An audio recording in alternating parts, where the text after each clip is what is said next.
Friends, Rohit Sharma এবং বিরাট কোহলির মধ্যে কে বড় ব্যাটসম্যান সেটা অবশ্যই আমাদেরকে কমেন্টে জানাবেন। তো ফ্রেন্ডস, অস্ট্রেলিয়ার বিরুদ্ধে তৃতীয় ওডিআই ম্যাচে রোহিত শর্মা এবং বিরাট কোহলির বিধ্বংসী ব্যাটিং আক্রমণে পরাস্ত হয়ে গেল অস্ট্রেলিয়া। তারপর রোহিত শর্মা ম্যাচের শেষে প্রেস কনফারেন্সে এসে প্লেয়ার অফ দ্য ম্যাচ এবং প্লেয়ার অফ দ্য সিরিজের পুরস্কার পেয়ে বিরাট কোহলিকে নিয়ে এমন কিছু বললেন। তার সাথে বিসিসিআই চেয়ারম্যান অজিত আগারকার এবং ভারতীয় টিমের হেড কোচ গৌতম গম্ভীরকে নিয়ে এমন কিছু বললেন না যা শুনলে আপনি অবাক হয়ে যাবেন। তো কি বলেছেন রোহিত শর্মা, তো সবকিছু জানবো এই ভিডিওতে, সেই জন্য ভিডিওটি শেষ পর্যন্ত দেখবে। আর ম্যাচের কথা বললে, অস্ট্রেলিয়া টিমের ক্যাপ্টেন মিচ মার্শ টসে জিতে ব্যাটিং করার সিদ্ধান্ত নেয়। তার এই সিদ্ধান্ত ম্যাচের শেষে ভুল প্রমাণিত হয়। হ্যাঁ বন্ধুরা, প্রথমে ব্যাট করতে আসে অস্ট্রেলিয়া টিমের ক্যাপ্টেন মিচ মার্শ, তার সাথে ট্রাভিস হেড, আর তারা দুইজন ম্যাচের শুরুতেই 60 রানের পার্টনারশিপ গড়ে তুলে। তারপর ট্রাভিস হেড 29 রানে আউট হয়ে যান এবং মিচ মার্শ অক্ষর প্যাটেলের বলে 41 রানে তিনিও আউট হয়ে যান। ম্যাথিউ শর্ট তিনি 30 রানের ইনিংস খেলেন 41 বলে, আর তার সাথে রেনশো 58 বলে 56 রানের একটি বিধ্বংসী ইনিংস খেলেন। তারপর ভারতীয় বোলারদের সামনে অস্ট্রেলিয়ান ব্যাটসম্যানরা টিকতেই পারে না। হ্যাঁ বন্ধুরা, বিশেষ করে হর্ষিত রানা তিনি 4টি উইকেট নিয়ে অস্ট্রেলিয়ার ব্যাটিং লাইন আপের কোমর ভেঙে দেন।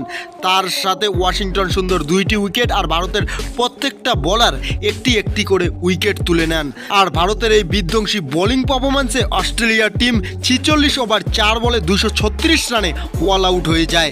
তারপর ব্যাট করতে আসে ভারতের দুই ওপেনার রোহিত শর্মা এবং শুভমান গিল। শুভমান গিল 24 রানে আউট হয়ে যান, কিন্তু রোহিত শর্মা আর ওয়ান ডাউনে ব্যাট করতে আসা বিরাট কোহলি তাদের দুইজনকে অস্ট্রেলিয়ার পুরো বোলিং লাইন আপ থামাতে পারছিল না। রোহিত শর্মার 121 রানের ইনিংস, তার সাথে বিরাট কোহলি 74 রানের ইনিংস, তাদের এই বিধ্বংসী ইনিংসের দাপটে অস্ট্রেলিয়ার টিম ওয়ান সাইডেড ম্যাচটি হেরে যায়। তারপর ম্যাচ শেষে যখন রোহিত শর্মা এবং বিরাট কোহলিকে একসাথে প্রেস কনফারেন্সে নিয়ে আসা হয়, তারপর রোহিত শর্মা বিরাট কোহলি সম্পর্কে বলেন বিরাট কোহলি একজন মহান ক্রিকেটার, আর লাগাতার 2টি ম্যাচে 0 রানে আউট হওয়ার পর এইভাবে কামব্যাক করা মোটেও সহজ নয়।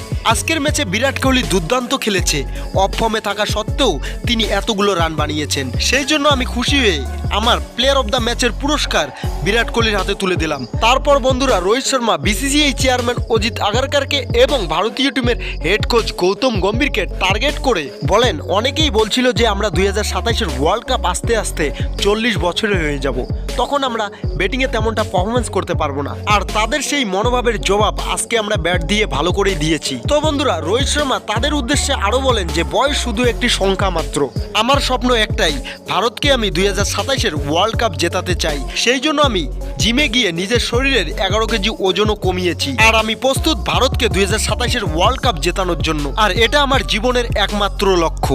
তো বন্ধুরা, এই কথা বলেছেন ম্যাচের শেষে প্রেস কনফারেন্সে এসে ভারতীয় টিমের প্রাক্তন অধিনায়ক রোহিত শর্মা। রোহিত শর্মার বায়ান আপনার কেমন লাগলো সেটা অবশ্যই আমাদেরকে কমেন্টে জানাবেন। তো এটাই ছিল ভিডিওটা শেষ পর্যন্ত দেখার জন্য আপনাকে অনেক ধন্যবাদ।